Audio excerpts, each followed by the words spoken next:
試下想像一個世界，簡單嘅感染又變成致命嘅威脅，聽落好驚嚇，但係呢個就係我哋面對嘅現實。各位觀眾，大家好啊！我係泡泡，又到咗網絡補血站嘅時間啦。幾十年嚟，我哋一直依靠嗰幾種奇蹟藥物，而家佢哋開始失效，因為細菌進化嘅速度比我哋開發新抗生素嘅速度仲快。好消息係，科學家喺呢場微生物戰爭中尋找緊新武器，而且佢哋喺好唔尋常嘅地方尋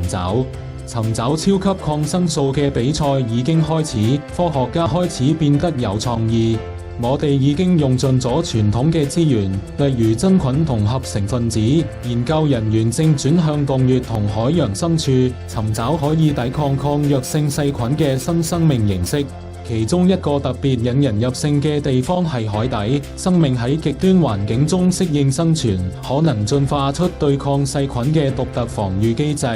科學家喺太平洋營養貧瘠嘅沉積物中發現咗新真菌菌株嘅證據。呢個區域由於深度同惡劣嘅環境而被認為幾乎冇生命。然而，呢啲古老嘅真菌已經生存咗幾百萬年，進化出獨特嘅防禦機制，喺呢個孤立嘅環境中生存。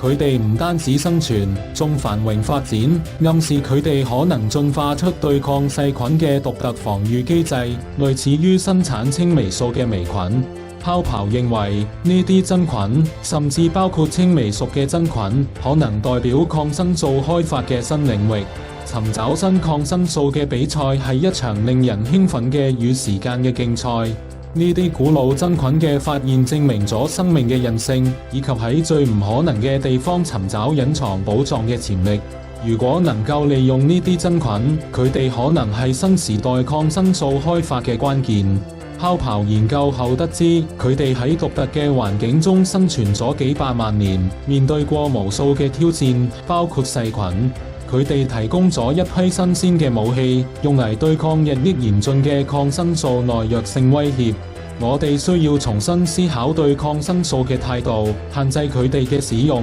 並優先考慮負責任嘅開發。今集就講到呢一度，下一集會繼續帶俾大家更多精彩嘅內容，希望大家可以訂閱我嘅頻道同俾個 like 啦。